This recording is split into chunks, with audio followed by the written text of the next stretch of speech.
Welcome to Norse Mythology, the unofficial guide. It's unofficial because I'm neither a credentialed academic nor a time-traveling medieval Norse pagan, but I deal with this material directly from the sources, interpreted through the lens of the experts and their opinions. If you're looking for depth and detail in a simple and accessible way, then you're in the right place.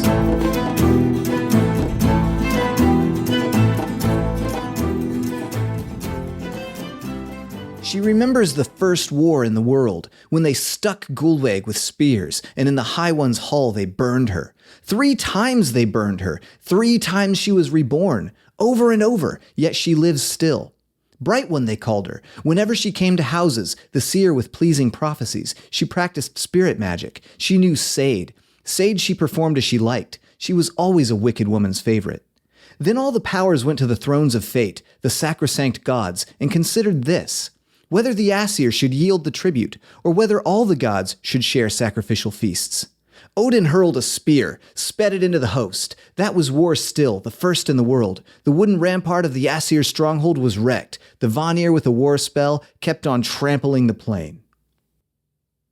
Today we return again to the poem Voluspa, and specifically to one of the most intriguing and confusing pieces of the story it contains. War isn't particularly confusing, of course. In itself, it's a story as old as humanity, so maybe it's not surprising that the very first event described in Voluspa after the creation of mankind and the establishment of fate is war. But figuring out exactly who the players are in the first war that ever took place in the world turns out to be a little harder than it probably should be. Snorri Sturluson, a 13th century scholar from Iceland, was happy to provide an explanation for some parts of this story. And in his version, the story begins with a war and ends with mankind acquiring the gift of poetry, which we'll get to next time. If you'll recall, Snorri mentioned that the reason the very first sentient being in the cosmos, the Jotun Ymir, didn't qualify as a god is because he was evil. The implication there is that the members of the Aesir clan, who the Norse did consider to be gods, must not be evil. It should be fun to keep this in mind then as we dive into our first narrative, focusing on the chief of the gods, Odin, and the types of things that he does in order to get what he wants. What starts to become clear is that there are a lot of behaviors that we in the modern world might consider to be indicative of a bad person that Odin seems to get a pass on for whatever reason. But let's dig in. The brief and cryptic account in Voluspa starts with a woman named Gullveig, a character that Snorri doesn't mention at all. And because she's only attested here in Voluspa, modern scholars have gone absolutely nuts devising theories about her origins and motivations. The first part of her name, Gull, means gold, but Weg is a little weirder and could mean anything from a drink to strength to another reference to gold or gold thread. Rudolf Simek considers the most likely possibility to be that whatever the precise literal meaning of Weg was supposed to be, the name Gullveig as a whole is ultimately pointing to something like a personified greed for gold. Voluspa doesn't explain where she came from, or how specifically she got on the bad side of the Aesir, at least not clearly, just that she ends up being stabbed with spears and then burned in Odin's hall.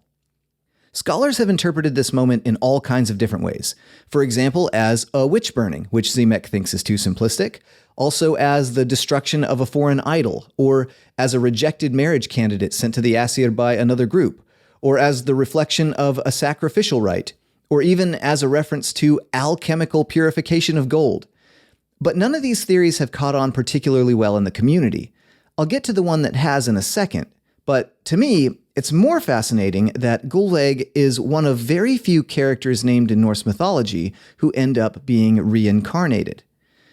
The clearest and most common post-death destinations discussed in the sources are, firstly, Hell, which Snorri describes as sort of the common person's afterlife realm, reserved for people who die of mundane things like sickness and old age.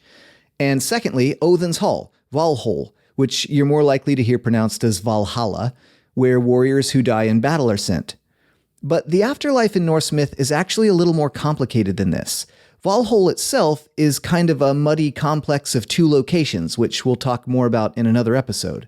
Beyond this, a person who drowns at sea is often thought of as having been captured by a Jotun woman named Ran, and can be interpreted as meaning that these people are kept in a special underworld at sea that's different from hell. We also have attestations of people who die and end up becoming undead zombie-like creatures. And then sometimes, under circumstances we don't fully understand, a person can even be reincarnated. Here we have Gullveig being burned to death and subsequently reborn 3 times over.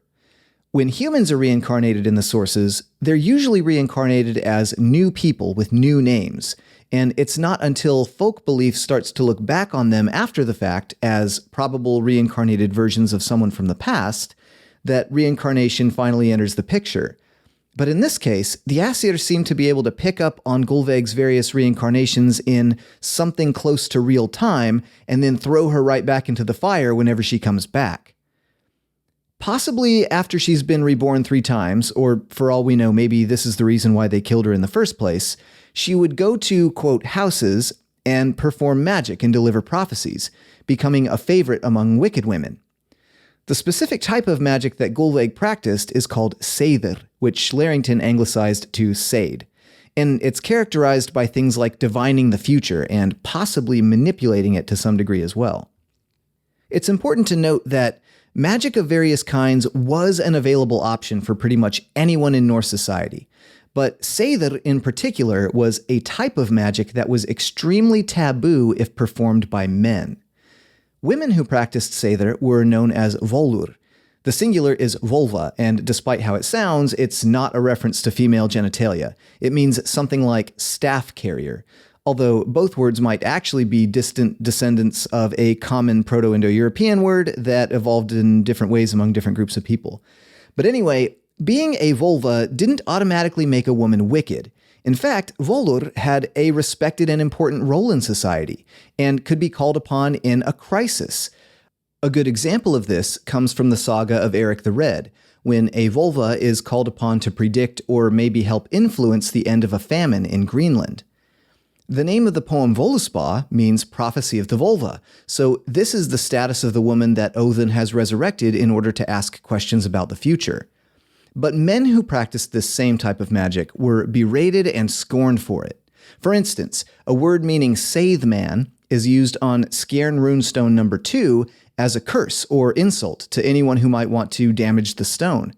The quote is "Sithi sol manr as thusi kumbul of briuti," meaning, "A scythe man be the man who breaks this monument." This will be important to remember for a future episode when we talk about the time Odin decided to experiment with Sæðr for himself.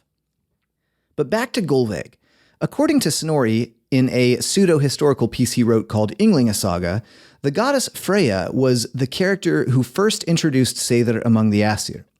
Snorri also names Freyja as part of a group called the Vanir, that stanza 15 of the poem Thrymskvida tells us have the ability to see the future. So for these reasons, and also because Freyja has some associations with gold in the literature, scholars have proposed that Gullveig might actually be Freyja. Although, it's important to realize that most scholars tend to discuss this idea with varying degrees of reluctance based on how weak the evidence actually is. Simek calls it the most convincing out of the proposals that have been made, and John Lindow calls the idea, quote, "not impossible." But there's literally no other solid reason to assume that Gullveig is actually Freyja, so personally, I would recommend being hesitant about making it part of your own headcanon. But somehow these interactions between Gullveig and the Aesir look like they are the setup to a war. Immediately after Gullveig is repeatedly burned and spends time showing up at houses performing magic, the gods hold council about some obscure topic involving tribute that isn't super clear from the description, and then suddenly Odin is hurling a spear into an opposing army, and the first war in the world has begun. To restate the information we have, quote, "The wooden rampart of the Aesir stronghold was wrecked. The Vanir with a war spell kept on trampling the plain," end quote. At first glance, this stanza seems to pit 2 particular groups of beings against each other. The Aesir stronghold was wrecked, and the Vanir trampled the plain. Snorri mentions this war and discusses the after effects of it in his prose Edda, but he provides a bit more detail in his Ynglinga Saga. The problem is that Ynglinga Saga is a euhemerized account. In other words, it's a medieval-style fake history that treats mythological characters as if they were humans who did great things long ago and then got misremembered as gods. It's informed by mythology, but it's not direct mythology. The idea is sort of like, I'm going to retell this story based on how I think it must have happened in real life in order to have been misremembered in the form of the myths that we have. So for any given point in a work like Ynglinga Saga, you have to be really careful about accepting it as something that gives you real information about ancient religion, especially since Snorri's style of euhemerism was learned from the Christian tradition, which was largely employed to discredit the legitimacy of pagan deities. In Ynglinga Saga, Odin is described as a great warrior who wins every battle he fights, and before each battle, he would lay his hands on the heads of his men and give them a, quote, bjanak, which probably derives from the older Irish beannacht, meaning blessing, and would cause things to go well for them. In turn, whenever his men were in trouble on land or at sea, they would call on his name and, quote, always seemed to get help from that, end quote. At some point, Odin leads his army against a people called the Vanir, without any explanation given as to why. And even though Odin has been the victor in every battle he's fought prior to this, his war against the Vanir begins to stretch on without a clear winner emerging. Both sides continually raid each other and do damage, until finally everyone starts to get tired of it, and they agree to a truce, which involves an exchange of hostages. Exchanging hostages was a pretty common practice in ancient times. When you take hostages from the opposing side, they are typically very important people, and you typically treat them almost as well as royalty. But they are ostensibly a safeguard against future aggression. The idea is that if the other side attacks you again in the future, then you can kill your hostages, which is supposed to deter them from attacking you. However, historically, there are actually tons of real-life examples where the terms of peace agreements were broken, but hostages were never harmed as a result. So in reality, it looks like the value of the hostage was often more symbolic than it was practical.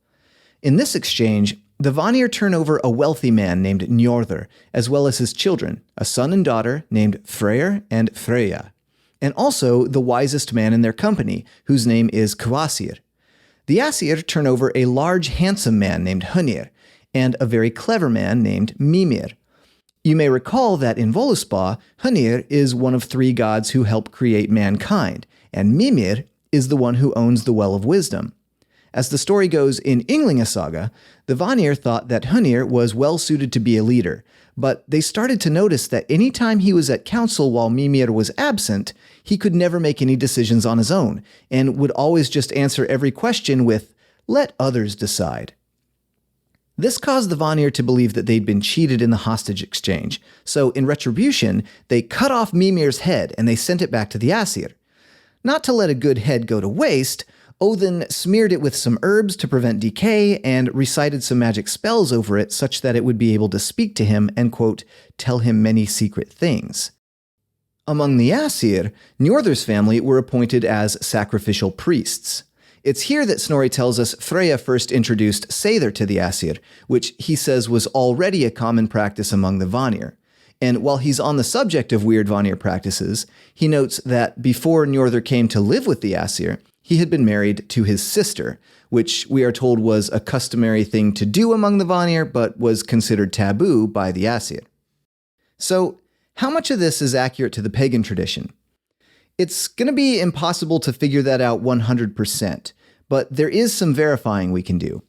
The word Vanir, for instance, also shows up in our poetic sources from the pagan period. In fact, it shows up exactly 16 times in Eddic verse, and some of those stanzas do corroborate a bit of Snorri's information. In the poem Vafthrûdnismál, Odin is competing with a Jotun called Vafthrûdnir to see which of them has knowledge of the most lore. In stanzas 38 and 39, Odin tests Vafthrûdnir's knowledge of where the god Njordr came from, and Vafthrûdnir replies, quote, "In Vanaheim the wise powers made him, and gave him as a hostage to the gods. At the doom of men he will come back home among the wise Vanir." End quote. So this poem, which is usually dated to the early 900s AD, which is during the Viking Age, attests the idea of Njordr's hostage ship, having been sent to the gods, with an eventual intended return back to the Vanir. This is an extremely important stanza because, for all the gaps Snorri fills in, either with legitimate information or with embellishments, he never actually explains to us who the Vanir are, or where they came from, just that certain characters belong to the Vanir group. The group itself doesn't factor into any of our accounts of the creation story. They just seem to suddenly exist and then end up in a war with the Aesir. Most traditional accounts of Norse mythology like to portray the Vanir as a second clan of gods or godlike beings, living in a special realm called Vanaheimr, with very particular associations of wealth and fertility. And at first glance, Vafthrudnismal 39 does seem to support that idea. It's hard to see it as meaning anything different. But this is also the only place where the word Vanaheim shows up in the Poetic Edda. And let's not forget how important alliteration is to the way things are said in our poetic sources. It's the reason why a well might be called a sea, or why a ship might be called a millbox. In this case, and in fact in all of the 16 cases where it appears in Eddic poetry, the word Vanir is used to facilitate alliteration. So what does that mean? Well, this is where Simek starts to diverge from the majority opinion a little bit. In 2010, he published an article called The Vanir and Obituary, where he argued that by the time the poems of the Poetic Edda were composed, the word Vanir was already an archaic word that only survived in very rigid use. A good analogy in English might be that you probably understand what it means to move to and fro or to be left in the lurch. But if you're the average person, you may not know what fro really means or what a lurch actually is. That's because these words have been suspended in very rigid use. Simek suggested that the authors of the poems we still have probably didn't fully understand what this old word Vanir originally meant, and based on his own analysis, he believes that there were never originally two separate clans of gods, but that the word Vanir was just an alliterative synonym for the word gods, that Snorri then misunderstood and used incorrectly in his own accounts. Simek's article prompted quick responses from other scholars. One article, written by Frog and Jonathan Roper, performed some statistical analysis over the source text to see whether or not the numbers supported Simek's idea. What they found was that the way Vanir is used in poetry is consistent with an archaism suspended in the poetic system, but they didn't have enough information to prove the theory correct.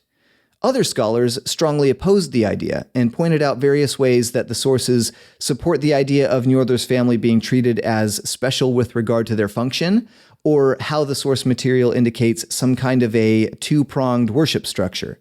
John Lindow, for instance, asserts that there is indeed some kind of, quote, bipartite structure for the accommodation and expression of basic needs in Norse religion, but he suggests as one possibility that Vanir could actually be a word for elves. He notes that in the poem Lokasenna, all the gods are gathered together, including Njordr and his family, and that group is referred to as being composed of, quote, Aesir and elves. Although, to be fair, there are more individuals present there, such as the servants who are preparing the food, and it's possible they could be the elves. But Lindow also points to Grimnismal stanza 5, where we are told that a place called Alfheimr, which means home or land of the elves, is owned by Njordr's son Freyr. This is a very high-level summary of the scholarly debate over the Vanir that continues even now.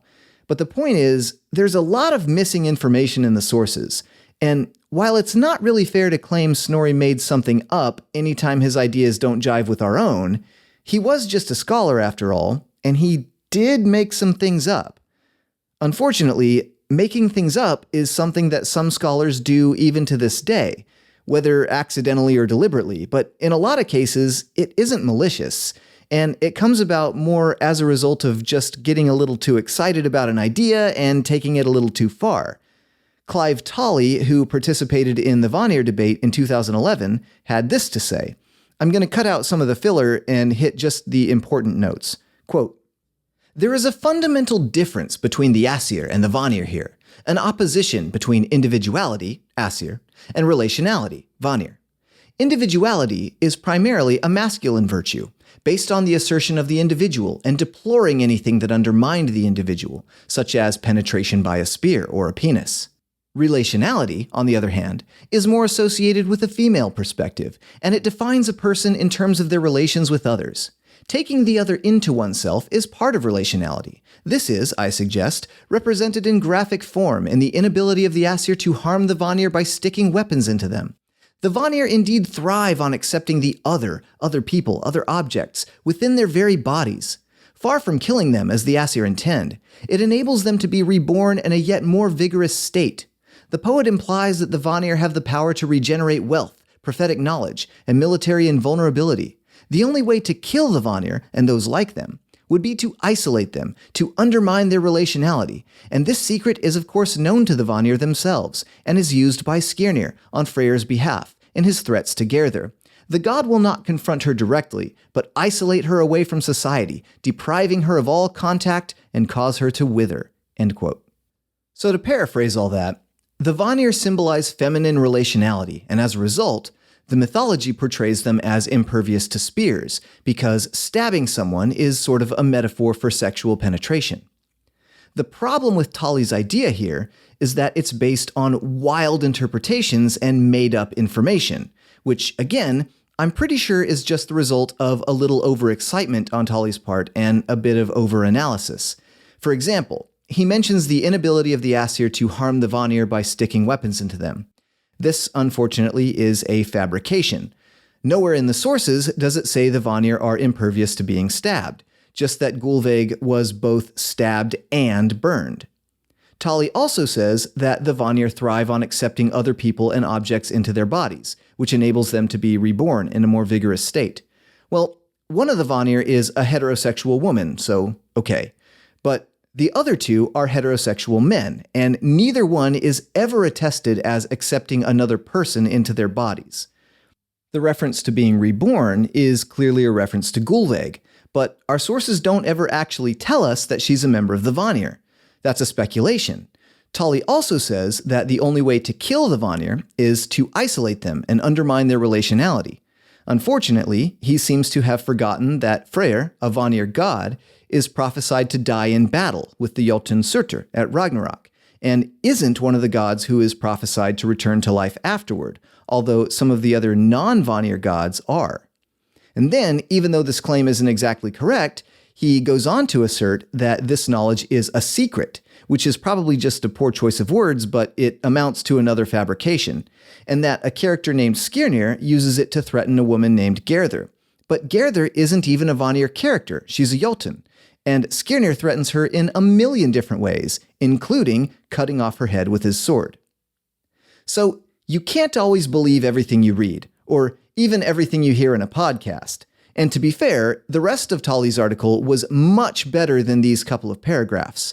But if these kinds of interpretations and assertions are still getting through in modern times, then it really makes you wonder how far Snorri may have gone in order to fill in gaps or explain the meanings of kennings, or to force first millennium religious ideas into a 13th century shaped box, even if he was honestly trying his best. Fortunately, quite a bit of Snorri's information can be verified by other sources, but he is our one source for all of our details about the Vanir. In fact, another scholar from Denmark, a fellow named Saxo Grammaticus, who wrote another highly euhemerized history right around the same time Snorri was writing, provided a somewhat different account of what seems to be the same war mentioned in Völuspá. Like Snorri, Saxo took the Aesir to be a clan of wizards or soothsayers, and in his book, Gesta Danorum, the war is between the Aesir and the Jotnar.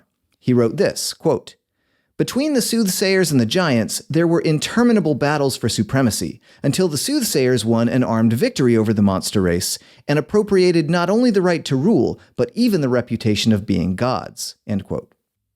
Now, I am always terrified to bring up anything by Saxo, because every time it seems like he might be providing some alternative take informed by pagan traditions in Denmark, there seems to always be some reason why he isn't. Usually it turns out that his idea is actually just copied from some obscure Greek or Roman text that he read that I'm not already aware of. So that could very well be the reason why Saxo pits the Aesir against the giants instead of the Vanir here. In fact, I don't believe Saxo ever mentions the Vanir at all. But who knows? Maybe the description in Voluspa doesn't describe two groups of gods warring against each other, but uses Æsir and Vanir both as synonyms for gods fighting against the Jotnar. Maybe Vanaheimr is another word for Osgarður, or maybe Vanir is another word for elves, or maybe the Vanir are another clan of gods, similar to the Aesir, who are just conveniently left out of the creation story but have a unique function. Or maybe the Vanir are a subgroup of wise, future-knowing Jotnar. You'll have to form your own opinion on this one. But let's take Snorri at face value for now, since we don't have anything like a solid alternative to the story. Some war certainly happened. Some hostage-ship certainly happened. And Njordur, Freyr, and Freyja do live among the Aesir and are often referred to in poetry with kennings that use the word Vanir. But it's at this point, when a truce is made to end the war, that a sequence of events is set in motion that results, after many twists and turns, in humanity acquiring a talent for poetry. It's also a story that gives us our first real taste of Odin's personality and the lengths he'll go to acquire wisdom and knowledge, and even how he feels about his actions when looking back on them. So don't miss out on part 2 of this story next time on Norse Mythology, the Unofficial Guide. Sources for this episode include Dictionary of Northern Mythology by Rudolf Simek, 2010, Gesta Danorum, Volume 1, translated and edited by Karsten, Friis-Jensen, and Peter Fisher, Heimskringla, translated by Alison, Finlay, and Anthony Faulkes, 2011, In Defense of the Vanir by Clive, Tolley, 2011, Norse Mythology, A Guide to the Gods, Heroes, Rituals, and Beliefs by John Lindow, 2001. Relative Saw and the Dating of Eddic and Skaldic Poetry by Christopher D. Sapp, 2019. The Role of Hostages in Roman Diplomacy with Sasanian Persia by A.D. Lee, 1991. The Vanir, an Obituary by Rudolf Simek, 2010. Vanir and Aesir by John Lindow in Pre-Christian Religions of the North, Volume 3, 2020. Verses versus the Vanir, Response to Simek's Vanir Obituary by Frog and Jonathan Roper, 2011. The Poetic Edda, translated by Caroline Larrington, 2014, and the Prose Edda, translated by Anthony Faulkes, 1995.